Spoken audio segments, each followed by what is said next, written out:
1 Samuel chapter 1 verse 24. After he was weaned, she took the boy with her, young as he was, along with a 3-year-old boy, an ephah of flour and a skin of wine, and brought him to the house of the Lord at Shiloh.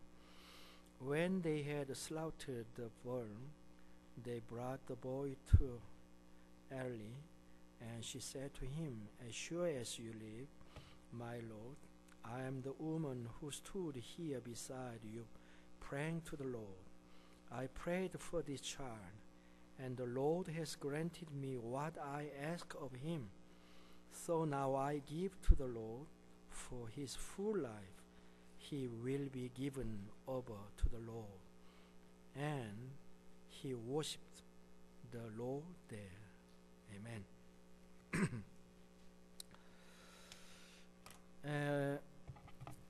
오늘은 어머니 날로서 이스라엘의 위대한 지도자였던 사무엘의 어머니인 한나에 대해서 은혜를 나누기를 원합니다.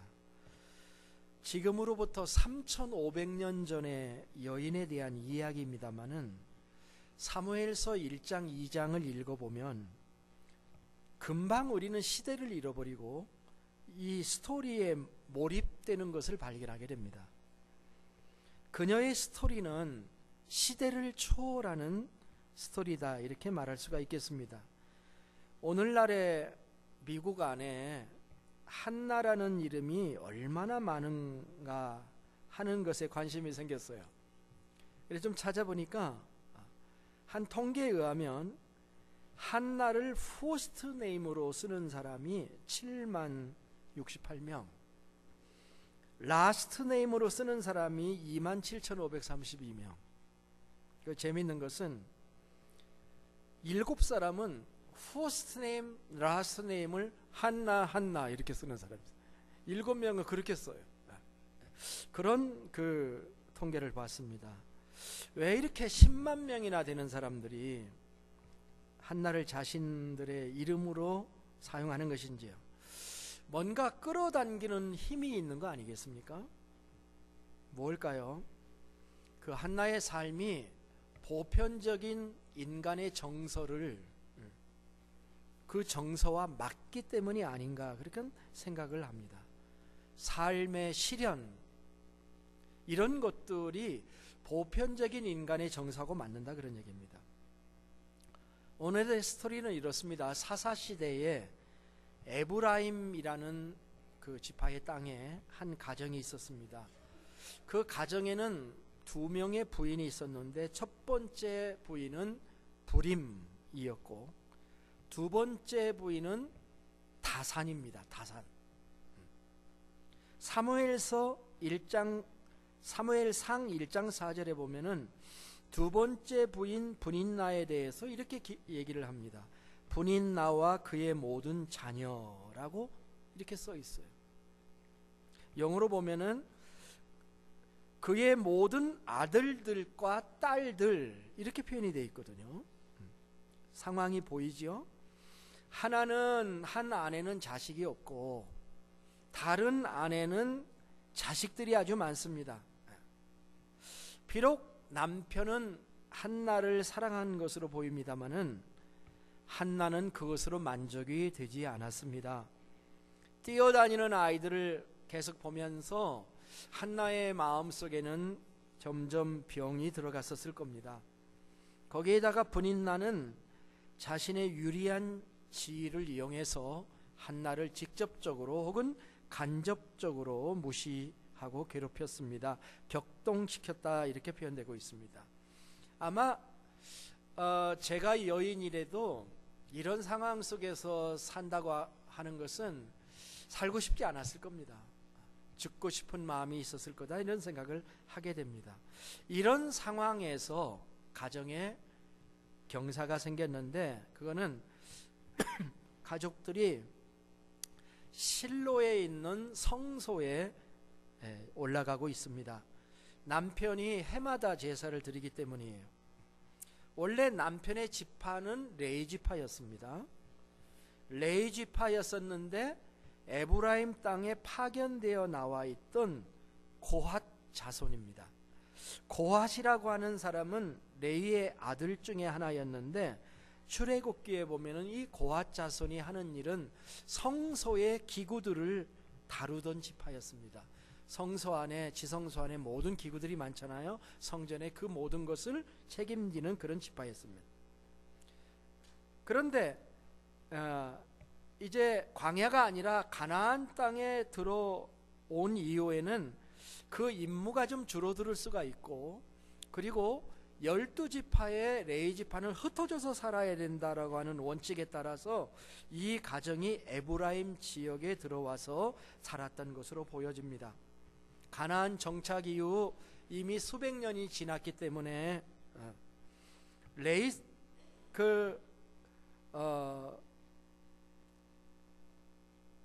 수백 년이 흘렀기 때문에 레위 사람들의 역할이 줄어들었을 생각을 한편으로는 하고, 그렇지만은 많은 사람들이 신앙을 잃어버리고 있는 그런 사사시대거든요.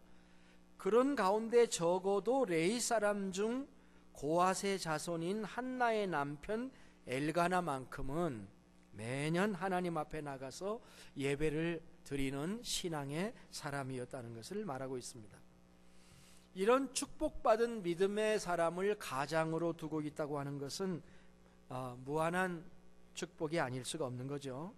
온 가족이 하나님 앞에 나아가 예배하는 가정이라고 하는 것, 남편과 아내가 함께 자녀들과 온 가정이 나와 예배하는 그런 축복된 기회입니다. 그런 기회임에도 불구하고 이런 기회가 오히려 한나에게는 고통스러운 시간이 될 수 있었다고 하는 것은 그가 자식이 하나도 없는 불임 여성이었기 때문이다, 이렇게 생각할 수가 있겠습니다. 사실 아이를 못 낳는 여인의 이야기는 시대를 막론하고 또 사람을 막론하고 모든 민족을 막론하고 모든 문화 속에 있는 문제입니다. 한나가 아브라함의 아내 사라의 입장이었다면 이스마엘의 어머니인 하갈을 내어쫓듯이 이 여인을 내어쫓을 수 있었을 것입니다마는 상황은 달랐을 겁니다. 두 번째 부인은 자신의 종이 아니라 정식 부인이었을 수도 있는 것입니다. 그러니까 남편 엘가나에게 분인날을 내보내라고 할 수도 없었을 것입니다. 결국 속으로 골물 수밖에 없는 그런 상황입니다. 그런데 오늘 성경 말씀을 읽어보면 놀라운 이야기를 하고 있습니다. 그럼 뭐냐고 하면은 오늘 읽지 않았지만은 이 사무엘상 1장 5절과 6절을 읽어보면은 여호와께서 그에게 임신하지 못하게 하심으로 두 번이나 반복해서 설명하고 있다는 겁니다. 성경은 한나의 불임의 원인이 여인에게 있는 게 아니라 하나님에게 있다는 것을 지금 말씀을 해주고 있는 것입니다. 이것은 우리의 일반적인 상식을 깨트리는 그런 말씀인 것입니다. 그리고 이것이야말로 오늘날 현대를 사는 사람들에게 주시는 특별한 메시지가 있다, 이렇게 생각합니다. 그 메시지는 이겁니다. 하나님은 시련을 잘 통과하는 자들을 통해서 일하시는 하나님이시다라고 하는 것입니다. 사사시대를 대표하는 말이 있습니다. 사사기 17장 6절과 사사기의 맨 마지막 절인 21장 25절에 나오는 말인데요, 바로 이 말이에요. 사람이 각기 자기의 소견에 옳은 대로 행하였더라 하는 말이에요. 한번 따라서 해보시겠습니까? 사람이 각기 자기의 소견에 옳은 대로 행하였더라. 이건 좋다는 말입니까? 안 좋다는 말입니까? 자기의 소견이라는 말은 자기의 눈, 자기의 생각, 자기의 판단에 옳은 대로 생각하는 대로 행한다, 그런 말입니다. 하나님을 왕으로 삼지 않고 하나님의 말씀을 절대적 삶의 기준으로 삼지 않고 자기 생각대로 산다라고 하는 말씀입니다. 이러한 그들의 신앙 태도가 가져온 것은 영적인 암흑기였습니다.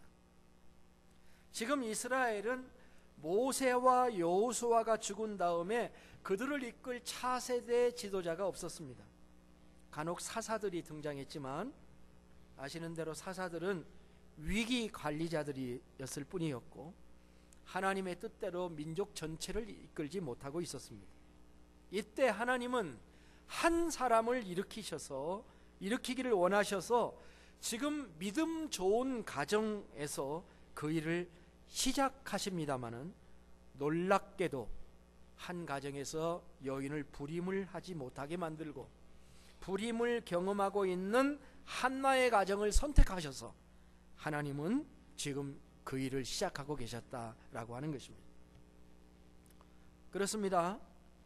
하나님은 시련을 잘 통과하는 자들을 통해서 일하십니다.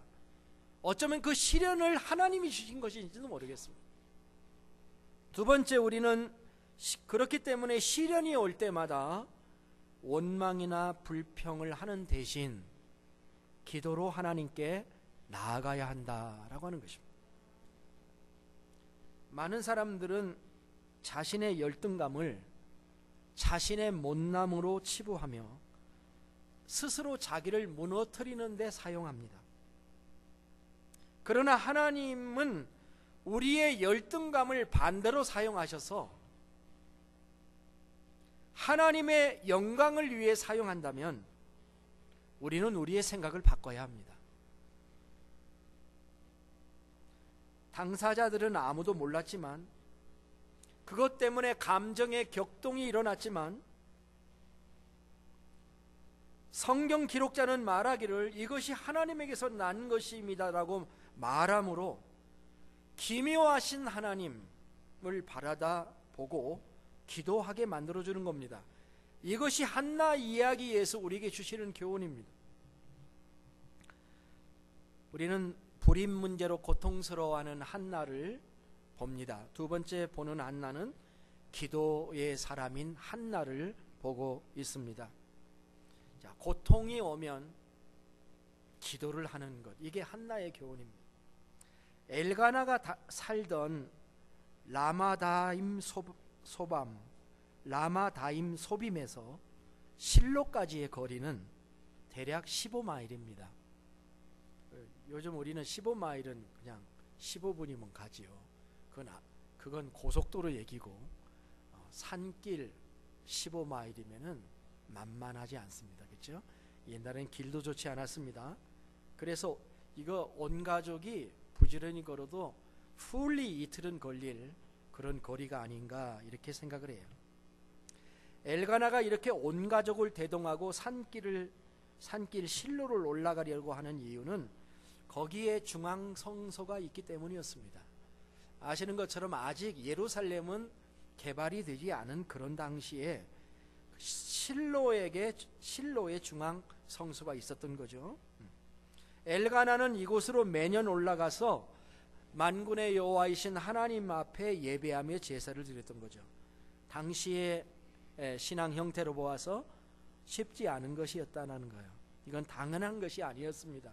사사시대는 거의 하나님을 잃어버린 시대고 예배도 제대로 드리지 않는 시대였고 모든 사람들이 자기 생각에 옳은 대로 행동하는 그런 시대였다라고 말씀을 하고 있습니다. 남편은 제사 음식을 이게 가족에게 나눠주는데 가족하고 나눠 먹는 제사는 화목제밖에 없죠. 그래서 화목제를 드리고 가족하고 나눠 먹는데 한나에게 한 목을 떼어 주었습니다. 사람 숫자대로 음식을 나누지 않고 두 아내의 분량대로 나누어 준 것 같습니다. 그러니까 한나에게는 몫이 많이 돌아가게 되는 거고, 근데 이것이 분인나에게 불만의 요소가 되었으며 그런 말로 인해서 분인나의 말로 인해서 한나는 더욱 분하고 심히 괴로웠습니다. 자, 이럴 때에 나타날 수 있는 전형적인 반응은 무엇일까요? 모든 원인을 상대방에게 돌리는 겁니다. 너 때문이야. 너만 없으면 문제가 없다. 그런 마음을 가지게 되겠죠. 또는 그 마음을 남편에게도 돌릴 수가 있겠습니다. 당신이 나를 사랑하기나 하는 거야. 정말 내가 이 가정에 필요한 사람이야. 하고 투기를 부릴 수도 있었겠습니다. 그러나 한나는 그렇게 하지 않았습니다. 그 대신 그는 하나님에게 나아가 기도를 드립니다. 사무엘상 1장 9절로부터 18절을 잘 살펴보면, 오늘 읽지는 않았지만은 한나의 기도는 모든 기도의 형태를 포함하는 그런 다양한 종류의 기도를 한나가 동시에 합니다.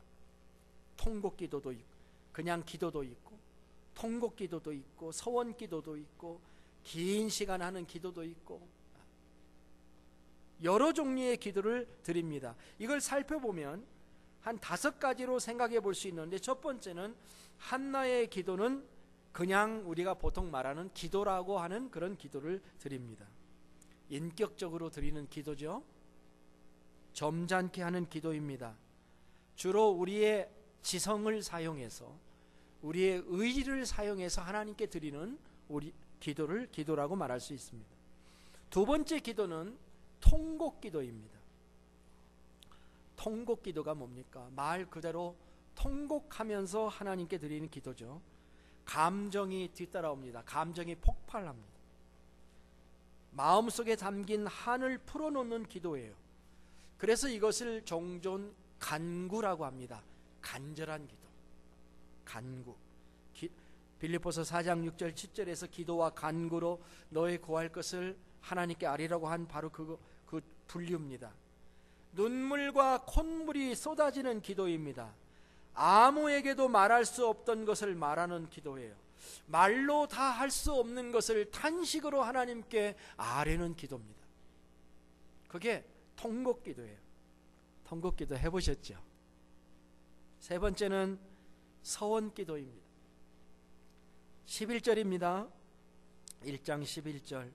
만군의 여호와여, 만일 주의 여종의 고통을 돌보시고 나를 기억하사 주의 여종을 잊지 아니하시고 주의 여종에게 아들을 주시면 내가 그의 평생의 그를 여호와께 드리고 삭도를 그의 머리에 대지 아니하겠나이다.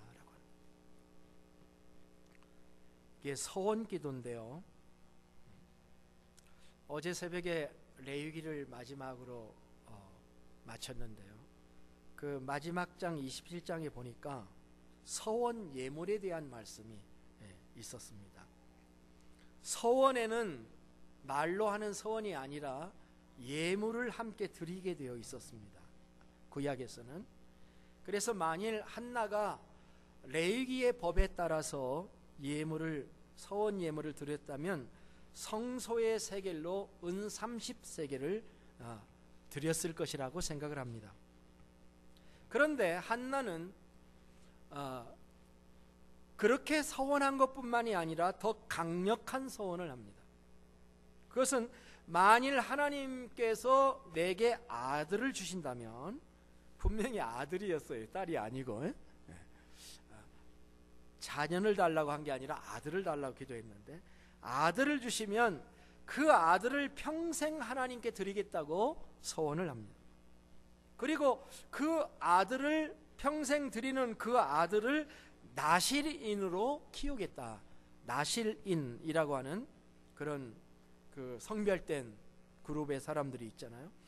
그리고 키우겠다고 서원을 하는 겁니다. 나실인은 평생 머리에다가 칼을 대지 않아서 머리를 그냥 길린다는 뜻이, 삭도를 대지 않고 경건하게 살고 포도주를 평생 먹을 수가 없습니다. 포도가 들어간 건 다 못 먹습니다. 그게 나실인이에요. 나실인으로 드리겠다고 서원을 한 거예요. 사실 아들의 생애를 어머니가 결정해서 하나님께 드리는 것이 옳은 일이냐 아니냐 하는 것에 대해서 질문이 있기는 합니다. 그렇지만 이 여인은 그만큼 기도의 응답을 갈망하고 있다는 표현, 그리고 그렇게 해서 얻은 아들을 자신의 이익을 위해서 취하지 않고 하나님의 영광을 위해 드리겠다고 하는 그런 질 높은 기도가 아닌가, 이렇게 생각을 합니다. 이것을 하나님이 높이 사신 것이다, 이렇게 생각을 하는 것입니다. 서원 기도입니다. 기도를 드렸고, 통곡의 기도를 드렸고, 서원의 기도를 드렸습니다. 그리고 네 번째는 하나님 앞에 소통의 기도를 드렸습니다. 그녀는 긴 기도를 드렸어요. 그녀의 긴 기도는 단지 시간이 긴 것을 의미하지 않고 하나님과 심정을 통하는 기도를 했다는 것입니다. 사람과 통하려면 어떻게 됩니까? 대화가 오가야 통하는 것이죠. 나 혼자만 일방적으로 말해도 안 되는 거죠. 일방적으로 하는 기도가 아니라 쌍방의 기도와 대화가 있어야 그걸 소통이라고 얘기한다고 하면은, 엘리 제사장이 이렇게 보니까는 엘리 제사장이 그래도 기도하러 오는 사람들을 관찰하고 있어요. 이렇게 관찰을, 기도하러 왔나? 들어가서 기도해요 하고 끝난 게 아니라 기도하는 사람을 이렇게 관찰을 했던 것 같아요. 기도하는 사람의 입을 관찰했어요. 근데 입은 계속 뭔가 중얼거리는데 소리는 나지 않았다, 이렇게 되어 있습니다. 그래서 엘리 제사장이 뭐라고 하냐면은, 술 먹는 거 좋지 않다. 왜 술 먹고 와서 주장하느냐, 엘리가 그랬어요. 그러니까 한나는 억울한 거죠. 한나는 대답을 하죠. 내가 술 먹은 게 아닙니다. 하나님과 통하는 기도를 지금 하고 있는 겁니다. 그렇게 대답을 하잖아요. 그 대답을 듣고 엘리 제사장이 그러냐, 그렇게 인정을 해주죠. 네. 그 다음에 한나의 기도의 마지막 기도의 특징은 뭐냐면은, 말씀을 붙잡고 평안을 취하는 기도입니다. 굉장히 중요한 파트예요. 엘리 제사장이 이 여인으로부터 그 얘기를 들은 다음에 17절 18절에 뭐라고 얘기를 하냐면은, 엘리가 이렇게 말합니다. 평안히 가라. 이스라엘의 하나님이 내가 기도하여 구한 것을 허락하시기를 원하노라. 그렇게 얘기를 하니까 한나가 뭐라고 대답하냐면, 당신의 여종이 당신께 은혜 입기를 원하나이다 하고 가서 먹고 얼굴에 다시는 근심빛이 없더라. 이 대목이 굉장히 중요한 대목이에요. 네. 한나의 순수한 신앙을 볼 수가 있습니다.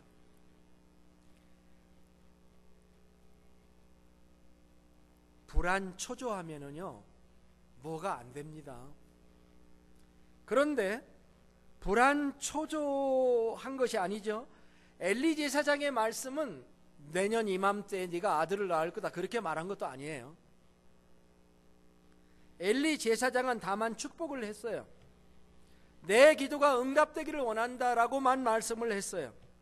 그런데 한나는 그 말을 들은 다음부터 다시는 근심하지 않았다. 이게 믿음의 기도예요. 그는 인간으로서는 할 수 없는 가장 큰 문제 앞에서도 말씀을 붙잡고 평안을 누렸다는 것입니다. 이 부분이 우리가 가져야 될 가장 필수적인 부분일 수가 있습니다. 이런 믿음을 보시고 하나님께서는 그의 기도를 응답하신 겁니다. 우리에게 한나와 같은 믿음을 가진 어머니를 가지셨다면 감사해야 될 것입니다. 그러나 그런 어머니가 아니더라도 우리는 낙심할 필요는 없습니다. 우리가 그런 기도를 드리는 어머니가 되면 됩니다. 상황이 불안정하고 막 어려움이 많은데 교회만 갔다 오면 평안한 얼굴을 자녀들에게 보여주어야 합니다. 내가 믿음으로 사는 것을 보여줘야 되는 거죠. 그렇게 되기를 축복합니다. 우리는 사사시대에 살고 있습니다. 아니면 사사시대보다 더한 시대에서 우리는 지금 살고 있는 것입니다. 그러나 기도의 안에 기도의 어머니가 있다면 우리는 승리할 수 있는 줄로 믿습니다. 그런데 오늘의 감동은 아직 끝나지 않았습니다. 오늘의 감동은 지금부터 시작한다고 볼 수가 있습니다. 오늘의 감동은 기도의 응답을 받은 한나에게서 보다 그 응답받은 이후에 행동하는 한나의 모습에서 우리는 감동을 받습니다. 더 강하게 와요. 아들의 이름이 누구죠? 사무엘입니다. 우린 여기서 매우 단호한 어머니 한나를 봅니다. 첫째, 그녀는 이 아들을 하나님께 드리는 것을 실행으로 옮겨야 되겠다라고 계획을 세웁니다. 사무엘을 젖을 먹이면서 떠나보낼 생각을 한 것입니다. 그녀는 아마 아이에게 마음으로 이렇게 말했을런지도 모릅니다. 아들아, 많이 먹어라. 젖을 떼면 너는 나를 떠나야 한다. 너는 하나님의 사람이다. 너는 이미 하나님의 소유이다 라고 말했을런지 모르겠습니다. 그리고 자기 아들보다 더 사랑하며 젖을 먹입니다. 이미 하나님께 바친 바 되었고 하나님의 것을 내가 먹이고 있는 것입니다. 저는 그것을 거룩한 어머니라고 말하고 싶습니다. 그렇습니다. 거룩한 어머니였습니다. 그녀는 젖을 뗄 때까지 지극정성으로 사무엘을 돌봅니다. 그리고 드디어 집을 떠날 때를 작정합니다. 속으로 그랬을전지 몰라요. 더 정들기 전에 떠나보내야 한다라고 생각을 했을 겁니다. 그리고 때가 되자 그녀는 사무엘을 실로의 엘리 제사장에게 데리고 갑니다. 24절을 보세요. 젖을 뗀 후에 그를 데리고 올라갈새 수소 3마리와 밀가루 1에바와 포도주 가죽 부대를 가지고 실로 여호와의 집에 나아갔는데 아이가 어리더라 그랬습니다. 아이는 젖을 떼고 걸을 수 있는 정도는 되지 않았는가 생각합니다. 해석자마다 좀 다른데 서너 살은 되지 않았겠는가라고 보기도 해요. 너무 어렸을 때 데려가면 사람이 붙어야 되잖아요. 그러니까 사람이 안 붙어도 좀 될 만한 어떤 나이 정도. 어떻게 보면 서너 살이요 참 이쁜 나이입니다. 아이만 쳐다보면 결심이 수없이 시시로 바뀔 수 있는 그런 상황입니다. 주변에서 꼭 그렇게 해야 되느냐, 집에서 키우면서 하나님께 드리면 안 되겠느냐 이렇게 말하는 사람들도 분명히 있었을 겁니다. 그러나 한나의 결심은 확고했습니다. 한나는 제사장에게 이렇게 얘기합니다. 내 주여, 당신의 사심으로 맹세하나이다. 나는 여기서 내주 당신 곁에 서서 여호와께 기도하던 여자라. 이 아이를 위하여 내가 기도하였더니 내가 구하여 기도한 바를 여호와께서 내게 허락하신지라. 그러므로 나도 그를 여호와께 드리되 그의 평생을 여호와께 드리나이다. 한나의 이야기를 들어보면요, 강권하는 쪽이 엘리 쪽이 아니라 한나 쪽입니다. 엘리는 선택권이 거의 없어 보입니다. 받아주십시오 하고 간청하는 게 아닙니다. 이 이야기를 들어보면 하나님께서 맹세해서 얻은 아들이니 당신이 받으셔야 됩니다 라고 말하는 수준이에요. 이 일의 결말이 어떻게 되었습니까? 28절의 하반절에 이렇게 끝납니다. 그가 거기서 여호와께 경배하니라.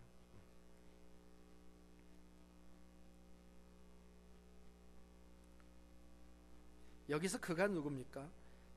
1장 마지막 절 28절의 마지막에 그가 거기서 경배하는 그 희가 누굽니까? 사무엘이죠. 아주 어린 사무엘이 하나님을 예배하는 모습을 지금 설명해 놓은 거잖아요. 그죠? 네. 그가 거기서 여호와께 경배하였더라. 참 기가 막힌 말씀입니다. 이렇게 해서 어린 사무엘은 아주 어려서부터 나실인이 되어서 하나님의 성전 주변에서 양육이 되고 나라를 구출할 하나님의 사람으로 키워져 나가게 된 것입니다. 많은 사람들이요 서원 기도를 합니다마는 그것이 성사되는 것이 그렇게 많지 않습니다. 기도 응답도 중요하지만 기도 응답을 받은 후가 더 중요합니다. 서원을 지키는 게 더 중요한 것인데 그것이 안 지켜지는 것이 이 세상에 보통 있는 일입니다. 힘들고 어려울 때 한 약속이 상황이 딱 바뀌어 놓으니까 힘들 게 하나도 없거든요. 아쉬울 게 없어진 상황이 되면 곧잘 취소가 되는 그런 세상에서 우리는 살고 있습니다. 서원을 지킨다는 것의 의미가 어떤 것인지를 제대로 생각조차 하지 않고 다급하게 약속한 것이 문제의 근원인 경우도 있습니다. 그러나 한나는 모든 이유들을 물리치고 사무엘을 하나님께 드립니다. 아주 독한 여인입니다. 어머니로서 내린 결정이죠. 그런데 이런 한나의 모습이 우리 모두에게 감동입니다. 엘리 제사장에게도 감동이고 하나님에게도 감동이었을 겁니다. 사무엘의 입장에서 보면 조기 유학을 온 건데 사무엘도 매우 힘들었을 것입니다. 선택권이 없이 주어진 상황이었어요. 1년에 한 번만 엄마를 만난다는 것이, 그때 한 번 만나서 어머니가 지은 옷을, 겉옷을 전달받는다고 하는 것, 눈물겨운 일임에 틀림이 없잖아요. 그러나 인간의 애정을 보인다면 죽도 밥도 안 되는 일이었던 것이죠. 그것이 사무엘을 사랑하는 어머니 한나의 방법이었습니다. 그때부터 한나의 기도는 더 깊어지고 사무엘은 엘리 제사장의 뒤를 잇는 위대한 선지자로 성장을 하게 됩니다. 한나의 신앙이 어떤 신앙이었느냐 하는 것을 잘 보여주는 기록이 사무엘서 2장입니다. 그 2장에는 한나의 찬양이 들어 있습니다. 이건 어디 찬송가 것을 베껴서 부른 찬양이 아니고 어디 있는 문장을 갖다 옮긴 게 아니라 자기의 신앙 고백을 시로 만들어서 하나님을 찬양한 기록입니다. 자식을 주었을 때 찬양한 게 아닙니다. 서원을 하나님께 온전히 되갚은 다음에 부른 하나님 앞에서의 찬양입니다. 그 찬양의 몇 가지를 보면 3절 후반절에 이런 말이 있습니다. 여호와는 지식의 하나님이시라 행동을 달아보시느니라. 그렇습니다. 하나님은 행동을 달아보시는 하나님이십니다. 우리 아무렇게나 행동하며 살 수 없습니다. 하나님이 우리를 달아보실 때 우리는 어떠할까요? 다니엘서의 벨사살 왕의 연회의 벽에 나타났던 글씨 기억나시죠? 메네 메네 데겔 우바르신. 이 데겔이라는 말이 그 중에 있었는데 왕을 저울에 달아보니 부족함이 보였다라고 하는 것입니다.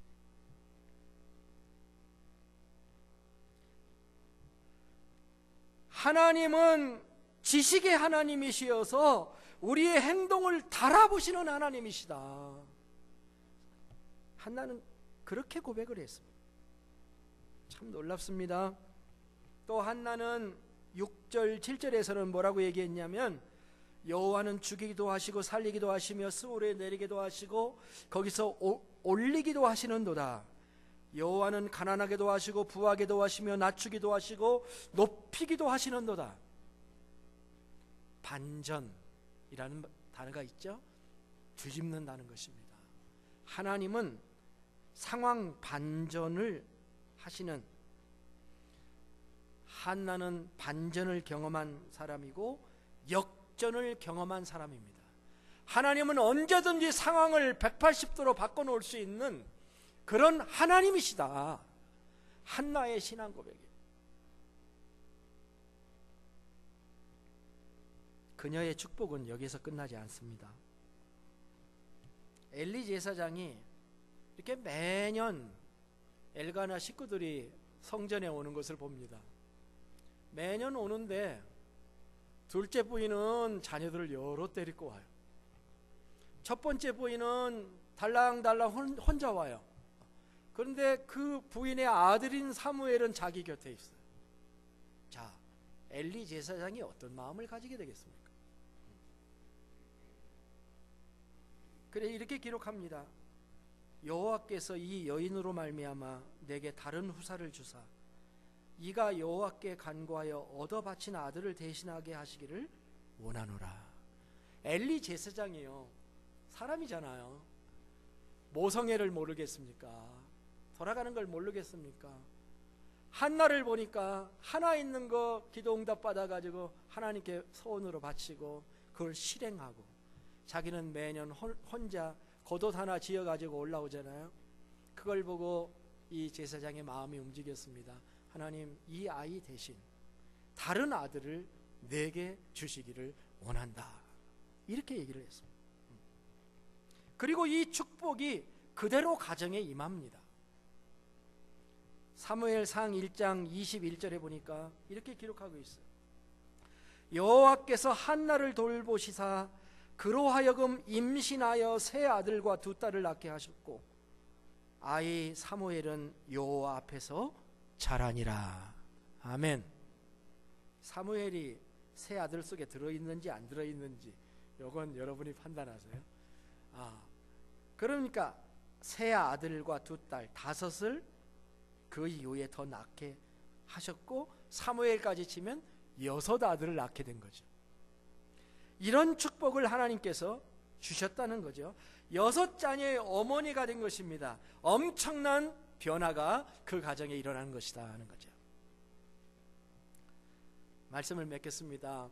오늘은 어머니 날입니다. 우리의 어머니들과 한나의 공통점들이 있다고 한다면 바로 그것입니다. 우리의 어머님들도 모두 고난을 경험했고 고통스러운 길들을 걸어오셨다는 것입니다. 어머니들이 자신의 영광을 위해 살지 않으심이 한나와 같다 하는 그런 생각을 합니다. 그들은 우리를 위해 헌신해 주셨지만 우리의 어머니는 우리 때문에 별로 이득을 보신 것이 없으십니다. 대개 어머니들은 우리가 스스로 서기를 시작할 때 하나님의 나라로 옮겨가십니다. 그러나 그것이 바로 그분들의 생애이시고 사명입니다. 오늘 어머니 날에 우리는 그분들을 생각하며 감사드리는 시간이 되기를 원합니다. 우리를 위해 헌신하셨던 어머니 감사합니다. 그리고 사랑합니다 라고 말씀하십시다. 그리고 오늘날을 어머니로 살고 있는 모든 분들에게 말씀드리고 싶습니다. 기도의 여인이 되어주기를 부탁드리고 싶습니다. 힘들면 통곡 기도를 하시고 여러분의 삶을 통해 전하고자 하는 메시지가 있으십니까? 어머니 여러분, 한나는 여호와는 높이기도 하시고 낮추기도 하시는 하나님이시다. 하나님은 우리의 행동을 달아보시는 지식의 하나님이다고 한나는 귀한 메시지를 남겼습니다. 여러분의 신앙생활, 여러분은 어떤 메시지를 자녀에게 남기고 싶습니까? 죽을 것 같은 고통에서 만난 하나님은 과연 어떤 하나님이셨습니까? 결단 있는 신앙생활이야말로 하나님을 경험하는 첩경인데 만일 그렇게 하지 못하셨다면 지금부터라도 시작해보고 싶지는 않으신가요? 기도에 집중하시고 기도에 전념하시고 응답받고 그 응답의 결과를 자신을 위해 쓰지 아니하고 아름답게 하나님께 되돌려드리는 삶이 되시기를 주님의 이름으로 축복을 드립니다. 주님의 이름으로 축복을 드립니다. 기도하겠습니다. 하나님, 우리를 어머니를 통해서 이 땅에 보내주신 것을 감사드립니다. 저들이 어려움 가운데서 우리를 키워주시고 그들의 도움을 통해 우리가 생존하고 있습니다. 저들의 삶과 신앙을 본받아 살게 하시고 저들의 간구가 아직도 하나님의 응답을 기다리고 있는 줄 믿습니다. 하나님, 특별히 어려움 가운데서 자녀를 양육하고 있는 어머니들을 축복합니다. 저들을 강하게 하셔서 끝까지 믿음의 승리를 할 수 있도록 도와주시기를 기도합니다. 존귀하신 예수님의 이름으로 기도하옵나이다. 아멘.